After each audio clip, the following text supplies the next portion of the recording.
on the air. Well, how this got developed is I was talking to Dan, and I wanted to get out and do something, but I have very bad ankles and very bad arthritic feet, and I can't climb a mountain without being medevaced off of it.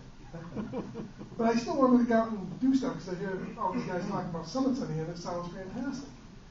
So I was talking to Dan one evening, and we found a website, which is what you're seeing up here now, called Parks on the Air.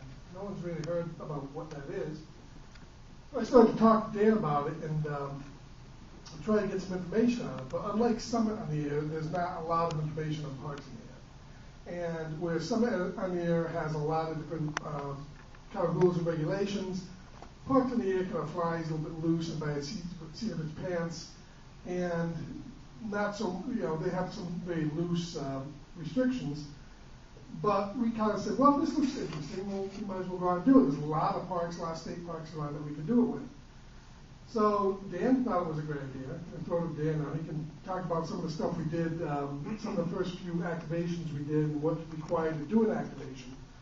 But I thought it was a very good way to get out and bring the equipment out in the field and actually do like portable emergency field day type operations. And Dan will talk a little bit now, just show some of the equipment we use, and then we have a couple of short videos to show you. Dan? Thanks, Dave. Hey, everybody. Like Dave said, the first thing we did when we first started talking about it was try to get as much information as we could with POTA. And I got to tell you, we're almost like the little brother to SOTA. Because SOTA, Summits on the Air, is so structured, and to me seems probably, I don't want to say so much funner, but when you have direction and a goal, it kind of makes the outcome a little bit funner. So after we searched a whole lot, and Dave will probably run the slide here as I talk from the different activations.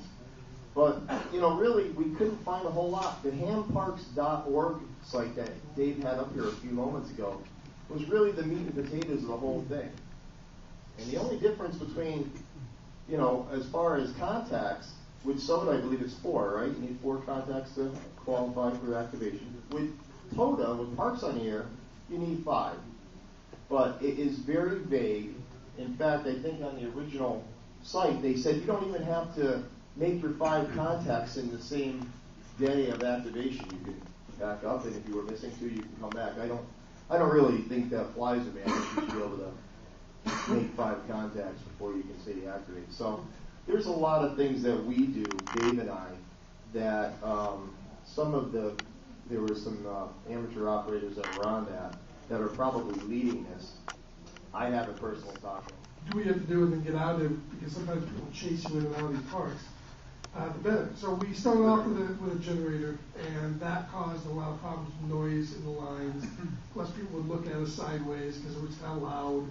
And we didn't want to have anybody come over and say that might be a fire threat. You can't really do that here. So we went to a 35 amp hour battery, which powers all the stations now with, of course, Anderson power poles. So it's very easy to connect, very easy to carry it, have it fully charged, operate the radios, and you're ready to go. And we also started with Dan's dipole. But then once again, we had the same type of problem. People, Dan we had various ways to try to string this thing in whatever trees we could find.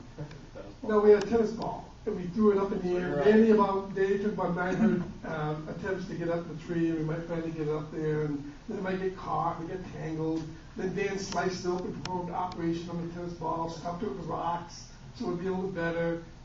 In one area, we had like a wrist rocket. We could only use that in Connecticut because they're illegal in Massachusetts.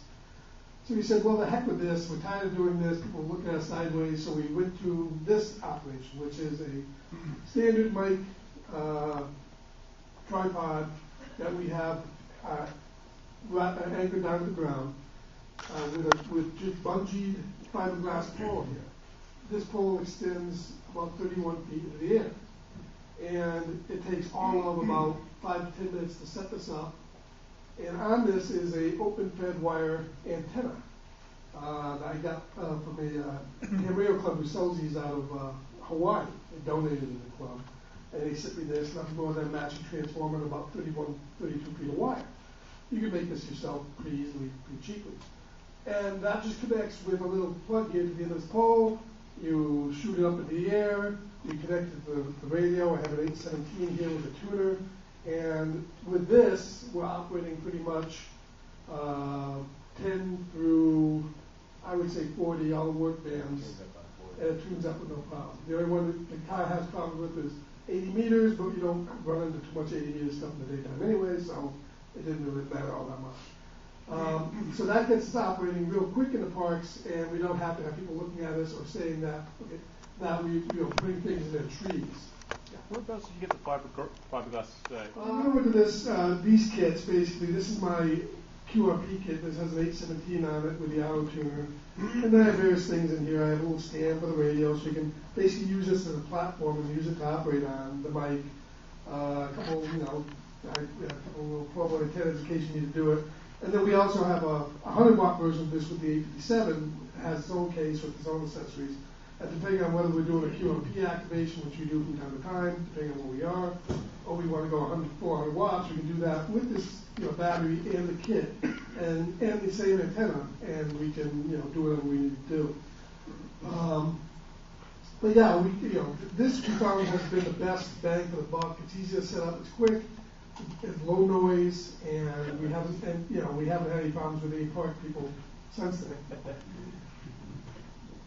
Literally, the old school. No, I'm not shooting down the dipole at all. I mean, I love operating a dipole. In fact, this one I made everything here. I didn't spend any money. I think I bought this cord from the local hardware store. That's it. Everything else here I had in the shop, and I just whipped it together, and it served its purpose.